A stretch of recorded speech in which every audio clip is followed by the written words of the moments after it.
The Bookstore for the last 40 years. And today I have my special guest.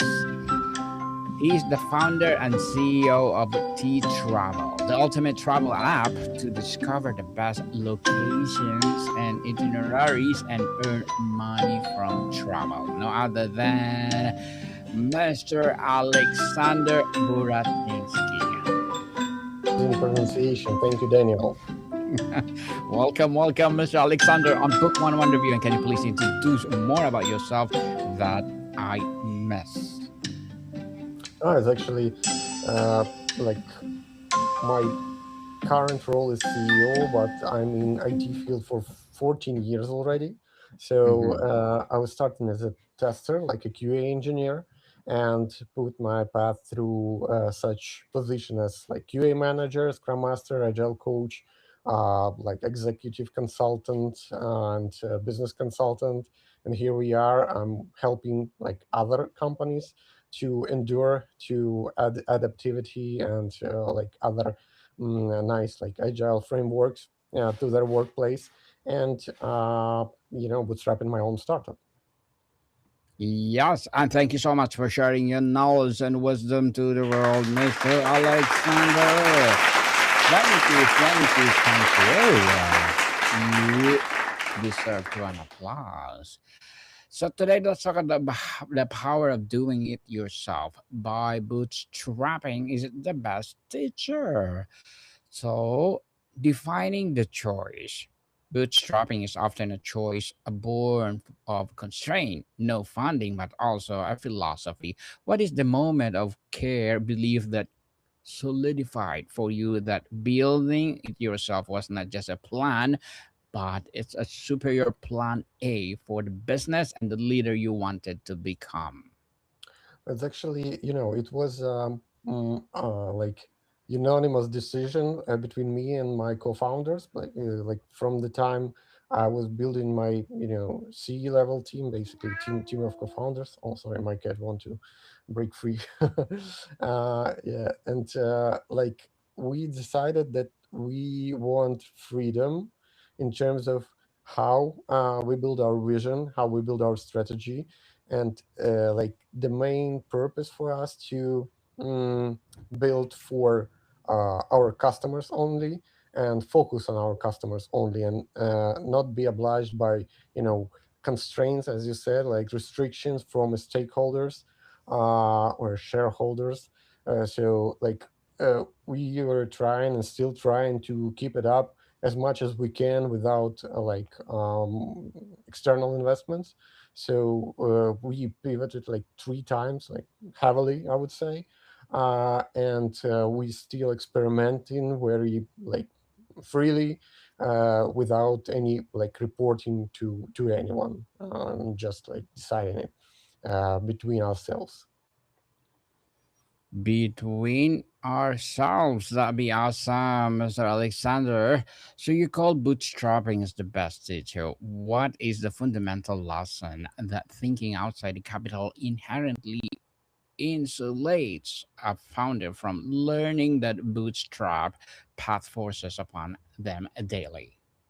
Like when you have like very early investments, I would say, and you have still like a stage of idea and not like proper market fit, you tend to burn money very like unwisely, I would say. Hmm. Experimenting with marketing, experimenting with like some partnership. You have very broad focus. You're starting like many initiatives at once, and like if you're putting your own money, each dollar became for you like the last one, and you try to kind of convince others and convince yourself that uh, like any initiatives or like this current initiative worth putting this dollar in. So like I'm always in like some kind of a discussion and dialogue with my co-founders as like if we are even like doing it by yourself? Is it worth to plug in another tool like for analytics, or is it worth like to do a campaign on Facebook or and not in a TikTok, for example, to attract new like travelers, new people, or like if we want to speed up for some reason, is it really reasonable, right? We have like some kind of a deadline, and we want to be present. For example, we had a like preparation for the web summit 2024, and we needed a couple of features to be live, and we hired like more contractors, and what kind of contractors should be. So I've interviewed myself, hired myself, and fired myself in a day if the person couldn't kind of keep up with our pace and keep up with our culture of like openness and transparency. If something is not working properly, but like people, for example, for engineers from outsource, they tend to sit there and think and take their time, but we don't have this luxury as a startup, and nobody actually on early stages have this luxury. So it's like an understanding, and like your own kind of, you start to own your experience of appreciating each dollar you put inside your experiments, basically. Mr. Alexander, when a capital is scarce, resourcefulness becomes your primary currency. How do you definition of a resource expand beyond money to include things like community, scrappy creativity, and relentless customers focus? It's actually, yeah, it's a good point about like community, because we were like from the start we were like serving to the travelers and started our app from a demand, because me and my co-founder Artem, we had a YouTube channel which called hashtag like bezviz. It's in Ukrainian bezviz, but it's like without visas. And Mm-hmm. we had a lot of subscribers there that actually wanted to have like structured plans, advices where to go, how to go, like give me some details about like where to book a hotel, what time will it take from point A to point B. And like we actually interviewed them in which form and how would be convenient to present this information for them. So it started from with the community, and it continues with the community, because we have like already 40,000 our users that came naturally. It's just we didn't spend much on like advertisement. We spent more on like word of mouth and kind of like a guerrilla marketing inside of different communities and through influencers. So, Mr. Alexander, let's talk about no as a forcing function. With no cash runaway, you have to say no constantly to features, to highs, to opportunities. So, how this practice of a radical prioritization not only conserve resources but sharpen your strategic vision for what was truly essential?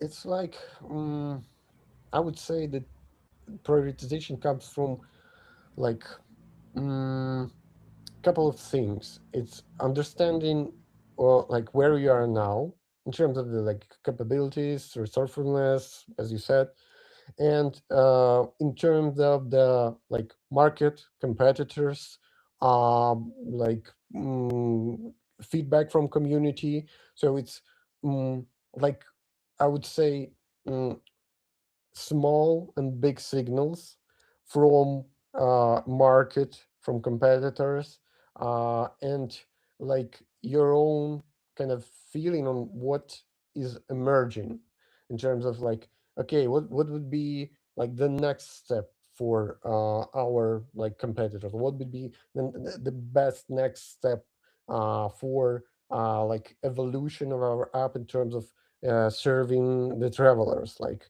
how will they demand, the next day, and how they will demand the next year. So basically, it's like, when we had situation with the COVID, we when everyone was in panic, people started to like lock down countries and etc. etc. Immediately, I started to bring up the idea that okay, there will be a lockdown for most of the countries, but internal destination in the countries will be in demand because people will be bored and will be in a couple of months, in 2 3 4 months, there will be a vaccine, and people will start to come out on the street, but still will be some restrictions for going abroad, and travelers will demand to go some to discover some places they didn't know inside their own country.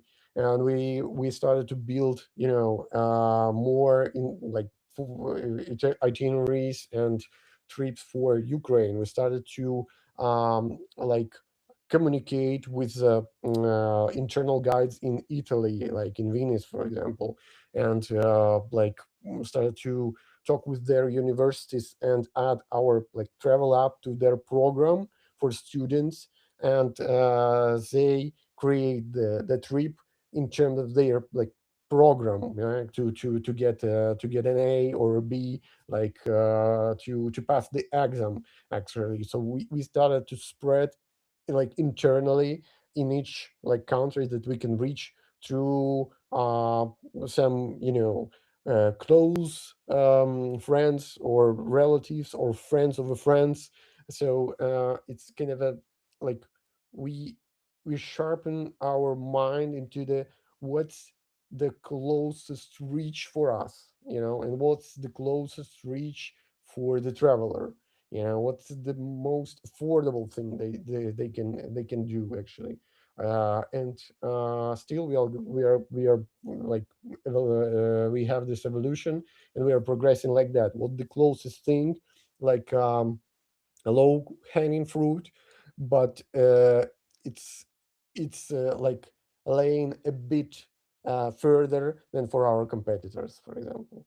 So it's like a next one, I would say, a next fruit from this one.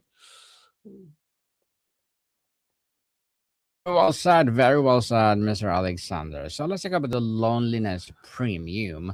Without a board or investors for validation, the emotional weight rests solely on you. How did you build your own internal compass for decision making and maintain conviction during the inevitable moments of deep doubt? That's a great question, because, like, as any entrepreneur, I'm hope like gladfully, like, I'm not a solo founder, and I have my own co-founders to kind of sometimes cheer me out, sometimes get me frustrated, but. Like, I'm not the solo founder, and that's already a great thing. Solo founders are always alone, but I think my uh, uh, like positive thing that I've started this business, and like my entrepreneurship journey, being friends with one co-founder, and being in action with other co-founders. Being in action, it means that we participated in a hackathon together, and we won this hackathon. Like, we received some money for this, so I've seen him in action, and we can kind of support each other during building momentum while we are working. So separating of that, like, as a separation, I have my own like spouse. I have my beautiful like second half that supports me in everything I do, and it's like anywhere where she's there is my home. So it's very crucial, I would say, to have such person, like around you that will support you like in very tough days, that will bring you a cup of coffee when you're like forgetting to eat like the whole day working.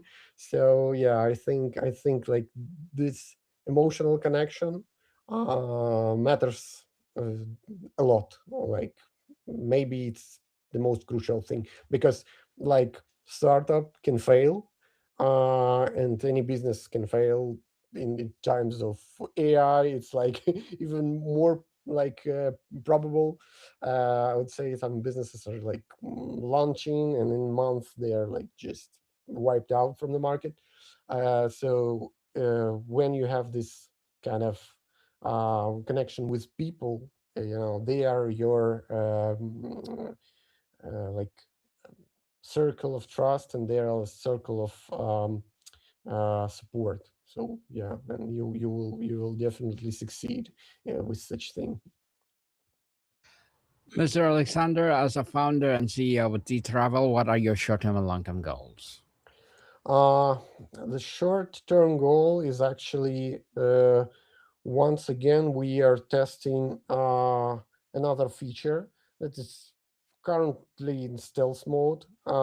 We are trying to test this feature. It's also a travel domain, but kind of a different interaction with a different time to value, uh, and we want to let's check it out, like on users that don't know us, don't know our brand at all, and it is not in mobile platform. It's like a web thingy. We want to check it out whether feature would by itself gain a lot of traction, and then integrate in our app, because we have like already people that using our app, and they are satisfied with it, and they are retaining.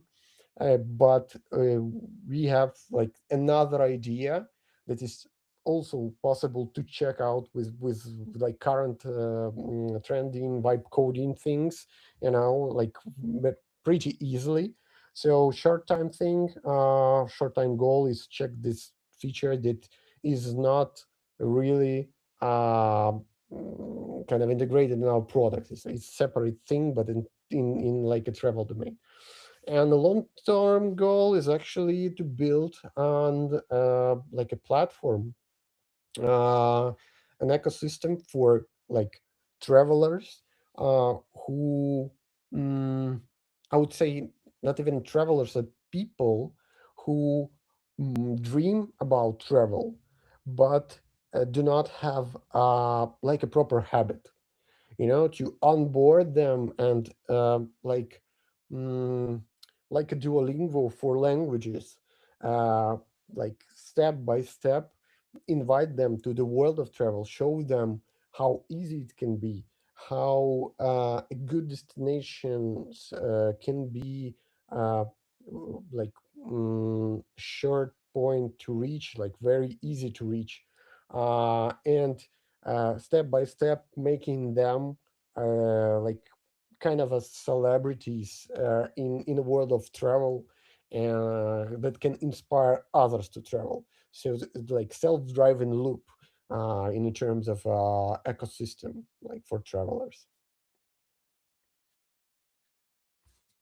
Good luck to your goals, Mr. Alexander, and looking forward for more success. And what will be your piece of advice for those people out there want to be like you? Phew, I don't think that like I'm the person who should give advice, like be like me, because like I just made so many fails on the way, and so many like fuck ups. Sorry, but I don't think that it's worth to be like me. Be wiser, I guess. And only thing that I would suggest that keeps me going is actually treat any failure as a success. because it's a learning path. It's something that uncovers different kind of opportunities, open different kind of doors. So do not mm, treat any failure as your own. Uh, it's like uh, it's not healthy for your ego. Treat it as a lesson, and just make like as much failures as you can, and celebrate them. Bring the bottle of beer or the champagne and celebrate like each big failure for sure, and like with the small failures, take a time and a good rest with your relatives. That brings you energy. So, and you will get used to that, and you will keep up moving no matter what, because the the most important thing is to outlive your competitors, not to beat them somehow. It's to outlive them. So it's a marathon, not a sprint. Hmm. Indeed, to outlive your opponent, competitors for sure. And thank you for that advice, Mr. Alexander. And can you please recommend a book or books that influence your journey? Okay, yeah, I need to bring this list. Actually, for those who are just starting, I would strongly recommend the book called Outliers from Malcolm Gladwell. If you know the author, it's about really kind of not. It uncovers the topic of not your own abilities, but the context you're in, uh, and mapping. What is kind of uh, like. Uh, what equals, or what common characteristics or threats are in rock stars, for example, and CEOs of tech corporations. So it's a really nice book for mindset. Also, black box thinking, as I already said, about it's from Matthew Said. It's for your mindset that will help you to learn from failures. Uh, Made to stick from cheap hit and then hit. It's about the ideas that really stick and will be lovable for your users, for those who you are serving to. And I would say the goal from Eliyahu Goldratt is a really nice reading about how to make this process of building something uh, like a like infinite value stream, like a flow. How is like the properly built process in a, like Toyota way, for example. It's really about not what you're building, but how you do it, and how you can outlive your competitors, basically, with your like perfect process. Well, thank you for that recommended books, Mr. Alexander. Thank you, thank you, thank you. So, before we wrap up our discussion for today, I'm inviting you to please do listen to my other podcast, people, my other podcast, because my abstract essay is already in sixth season, abstract poetry in third season, and my book 101 review in sixth season as well, comedy 101 third season, and my food 101 in sixth season as well, geography 101, love letters, movie 101 review, music 101 are in fifth season, science 101, sex 101 in its fourth season, spiritual awakening, trivia 101, law 101, mental health 101, motivation 101, entrepreneurship 101, and of course, my Bible verses 101 are my baby podcasts. Please listen to them wherever you listen your podcast. So, Mr. Alexander, tell us um, if you, or for the aspiring founders listening to, who wants to embrace this path, what is the one concrete non-negotiable piece of advice you give them for the first 90 days to set the right bootstrap foundation? Hmm. like uh, I would like the most important thing that you need to do in the beginning. It's like even before you start any type of business or idea, sit with like paper and a pen or a pencil and write like 50 things, or like until you will be, puking from what you're writing. Reasons why should you not do this thing, what you should not be entrepreneur. And if after all these things you're still not afraid to start, then start. Because you can be actually happy as a worker, because you will have like different priorities in life. We're totally like satisfied with your family, the place you're living in. It's not for everybody. It's not. It's for people who have like huge tolerance to like failures, to the mistakes, and want to build like something great. Really want to build something great that's above them, but it's not for everybody. It's this way is painful. I would say very painful. Well, Mr. Alexander, thank you so much for sharing your knowledge and wisdom to the world. Thank you for empowering us. So, can you please invite our listeners to support your app, your advocacy, or whatever projects that you're doing right Yeah, now? please. I would be glad if you will check it out. Our app to travel. Me. We have a lot of very interesting itineraries and travel destination there. Also, please check out my LinkedIn. There's a name Alexander and surname Buratinsky. Like it's written here. I'm the only one there, so I'm writing different type of stuff there. And soon I will be promoting there my new book that I wrote. It's called Systemic Adaptiveness. So I wrote a book this for the first time, and it's about lessons for business from Ukrainian people, from our like struggle and continuous defense against like larger enemy, I would say, larger Mm-hmm. like occupant. So it's a lot of really great insights uh, from inside, right? From the actual battlefield. So yeah, if you will be interested, I will be also very very pleased and satisfied. Mr. Alexander, thank you so much for your time. Thank you, Daniel. Thank you for having me. It was a pleasure. Marika people, see you soon.